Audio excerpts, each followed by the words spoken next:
Cette vidéo est une courte introduction à la notion de réécriture à l'aide d'exemples et sans entrer dans les détails du formalisme.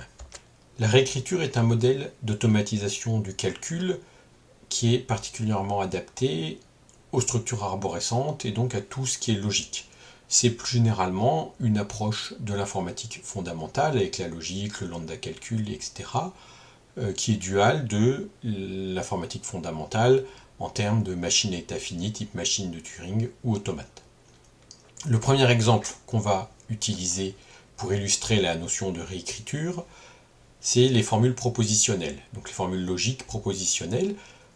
On sait que toute formule logique propositionnelle est équivalente à une formule propositionnelle, sémantiquement équivalente, qui n'utilise que des disjonctions, des conjonctions et des négations qui ne sont que au niveau des variables. La preuve est assez simple. Si on a une double négation d'une formule, on peut enlever la double négation et on obtient une formule équivalente.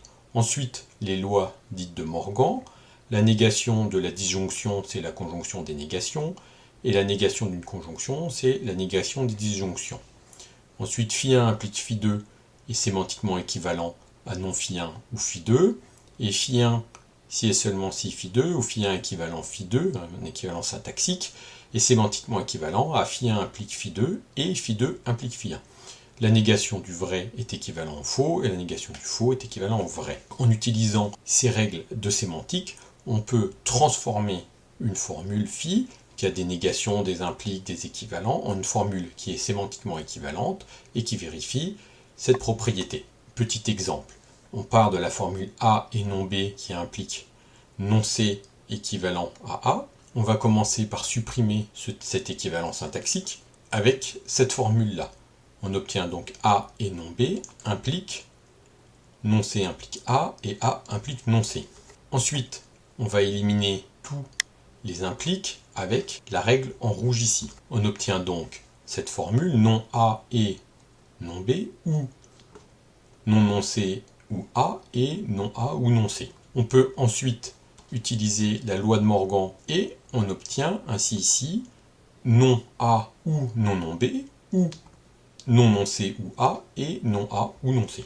Et maintenant, on peut éliminer les doubles négations à l'aide de la première ligne et on obtient non A ou B ou C ou A et non A ou C. On voit bien que cette formule, elle a que des ou, des et que les négations sont toujours des négations sur les variables propositionnelles.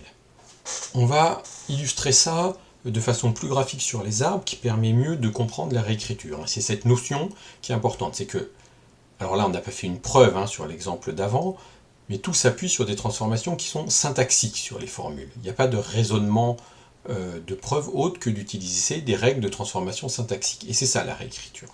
Donc on va faire la même chose et on va l'appliquer sur une autre formule, A ou non B et non C ou A implique C.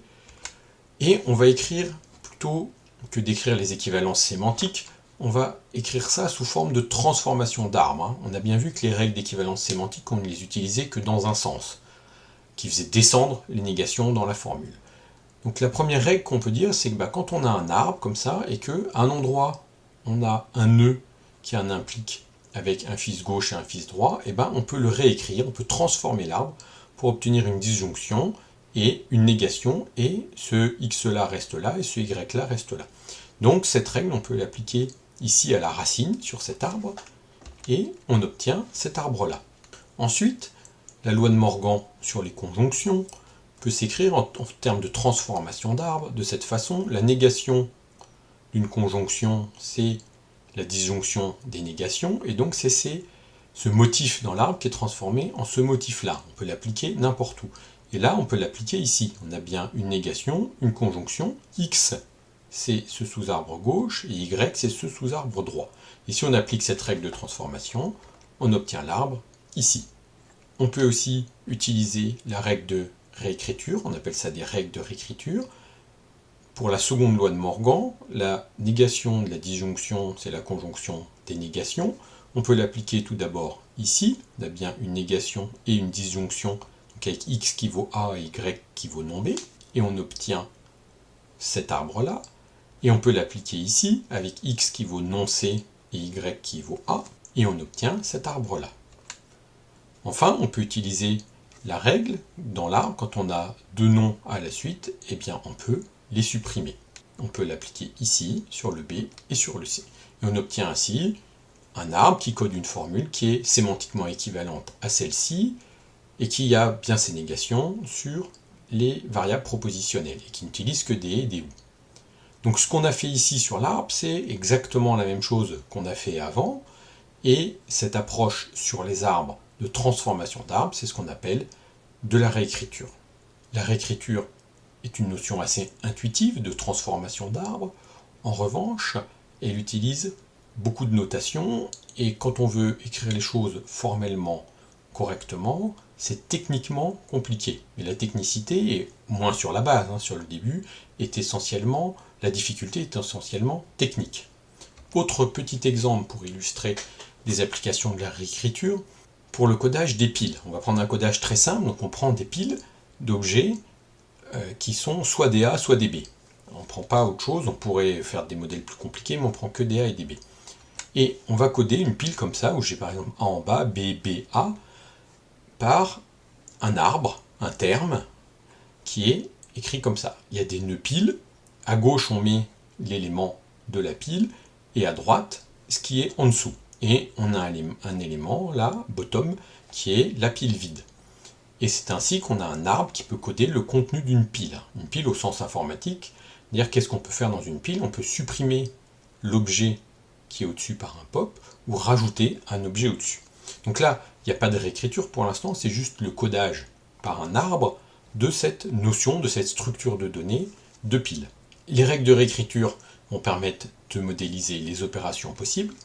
Le pop, c'est-à-dire supprimer l'élément en haut, qui va être une règle de réécriture de ce type-là, et le push, qui est plusieurs règles selon qu'on met un A, un B sur une pile qui est vide ou non vide. Là, on pourrait faire autrement, mais pour illustrer, j'ai pris quelque chose de simple avec juste A et B. Par exemple, pop, imaginons que j'ai cette pile-là et que j'applique pop. Je peux appliquer cette règle de réécriture pour réduire ce terme.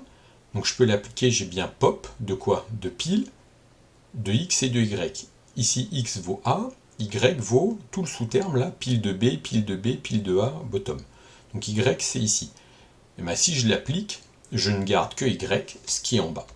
J'obtiens bien ce terme-là qui correspond bien au codage de la pile A sur lequel j'ai mis B et B, qui est ici. Et maintenant, si je fais un push de A, par exemple, je vais utiliser cette règle. Donc je prends ce terme-là, j'empile A sur la pile qui contient A, B, B. Donc j'ai bien ce pattern-là qui est vérifié. Je pousse A sur une pile qui contient X, ici vaut B, et Y vaut ce sous-terme-là. Et je remplace tout ça par quoi? Par pile de A, pile de XY. En fait, je remplace le push par un pile. Et j'obtiens bien cette pile-là.